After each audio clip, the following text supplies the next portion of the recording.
Hey everyone, welcome back. Today we're breaking down what's actually happening with American consumers' money right now, credit cards, debt, interest rates, all of it. This isn't just abstract economic noise from the news, it's stuff that shows up directly in your bank account, your monthly statements, and honestly your stress levels. So let's slow down and actually walk through what's going on. 2. If you felt like your credit card bill is creeping up, or you've heard the word delinquency thrown around in the news lately, this episode is for you. A lot of people scroll past these headlines without really understanding what the numbers mean for them personally, so today we're going to translate the data into something that actually matters for your day-to-day finances. 3. Let's start with the headline number. Total U.S. credit card balances hit $1.25 trillion in the first quarter of 2026, up from $1.18 trillion just a year before. That's a massive jump in raw dollar terms, and it reflects a broader trend of Americans leaning more heavily on credit to cover everyday expenses, especially as prices for essentials have stayed stubbornly high. 4. Now big numbers like $1 trillion can feel abstract, so let's bring it down to a personal level. The average American right now is carrying about $6,600 in credit card debt. That's not a one-time purchase, that's an ongoing balance sitting on a card, quietly accumulating interest month after month if it isn't paid off in full. 5. Here's an interesting generational split worth paying attention to. Gen X actually holds the highest average balance of any age group, which makes sense given that they're often juggling mortgages, kids, and other big fixed expenses.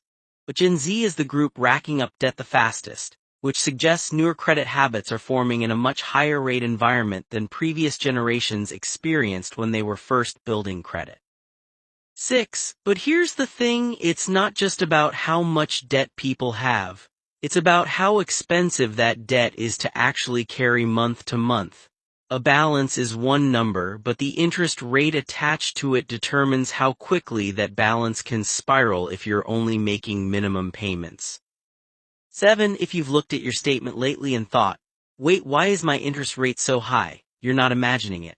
The average APR across all credit cards right now sits at just under 21%.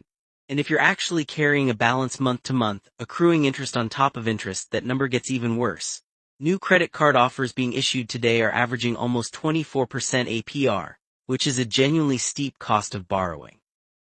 8. To put that in perspective, a decade or so ago, average credit card interest rates were sitting in the mid-teens. We are now in a meaningfully higher rate environment than most people are used to, and it changes the math on how quickly debt compounds if it isn't addressed early. 9. And this isn't happening in isolation, it connects directly back to the Federal Reserve. The Fed just held rates steady at its late July meeting, but here's the part that caught a lot of analysts' attention. Some are floating the idea that the next move could actually be a rate hike, not a cut, possibly as early as September. That would be the first increase since 2023, and it would push already high credit card rates even higher. 10. So bottom line, if you're carrying a balance, the math is working against you more than it has in years. Now let's talk about whether people are actually falling behind on these payments, because here's where the headlines start to get a little confusing and even contradictory depending on which report you happen to be reading. 11. The Federal Reserve's official number, which measures balances that are 30-plus days past due, puts the delinquency rate at 2.9% as of the first quarter of 2026. Interestingly, that's actually down from a peak of 3.2% back in 2024, so on paper, that particular trend looks like it's improving rather than worsening. 12. But then you'll see other headlines talking about delinquency rates hitting 15-year highs, and that's not necessarily wrong, it's just measuring something different. It's likely capturing a narrower or more severely delinquent slice of borrowers, or a completely different segment of the market. This is a good reminder anytime you see a scary finance headline. Always check exactly what's being measured before you let it spike your anxiety.